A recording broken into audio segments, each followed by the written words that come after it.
Heç münasibətin içindəykən nəyinsə tərs getdiyini hiss etmisən, açıq problem yoxdur, amma içində qəribə bir gərginlik var.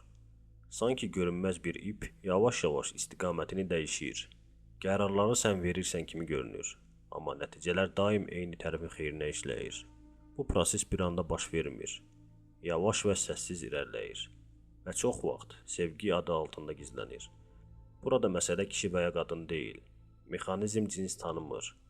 Bir tərəf ritmi qurur, digər tərəf uyğunlaşır. Bugün münasibətdə istifadə olunan 5 duyğusal manipulyasiya metoduna baxırıq.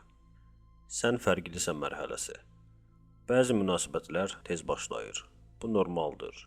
Güclü uyğunluq ola bilər. Hər erkən yaxınlaşma manipulyasiya deyil. Amma burada yaxınlıq qeyri-real templə qurulur. Oxşarlıqlar qabardılır. Sən tam mənim axtardığımsan mesajı çox erkən verilir. Emosiya güclənir, məntiq arxa plana keçir. Erkən emosional bağlanma qərar mexanizmini zəiflədir.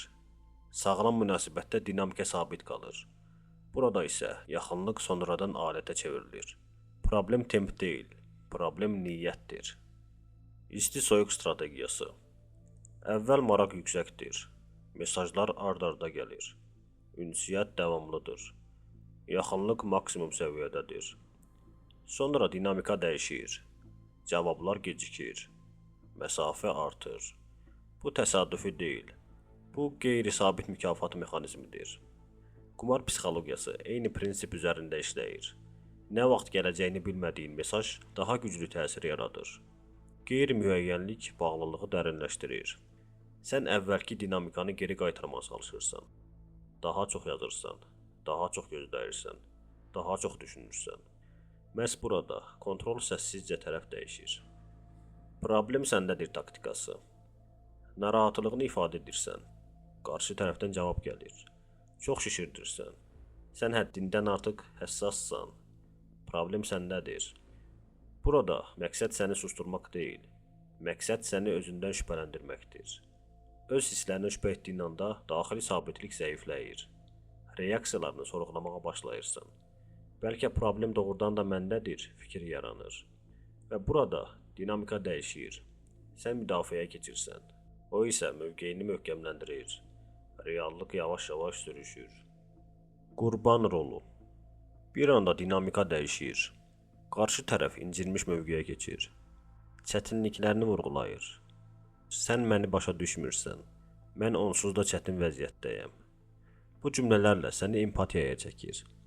Empatiya artıq duyğu deyil, alətə çevrilir. Sən sərhədləri yumşaldırsan, tələbləri azaldırsan, mövqeyini geri çəkirsən və məhz burada balans dəyişir. Mexanizm eynidir, emosional üstünlük əldə etmək. Ritmin ələ keçirilməsi. Ritmi artıq bir tərəf müəyyən edir, digər tərəf uyğunlaşır. Sən reaksiya verən tərəfə çevrilirsən.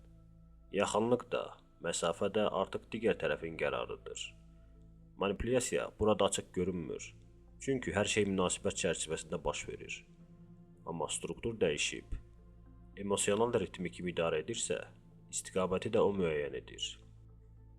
Siyahımızın sonuna gəldik. Səncə bu texnikalardan ən təhlükəlisi hansıdır? Fikrini şərtlərdə yaz. Analizi davam etdirək. Əgər bu mövzular sənə real dəyər qatırsa, videonu bəyən və kanala abunə ol.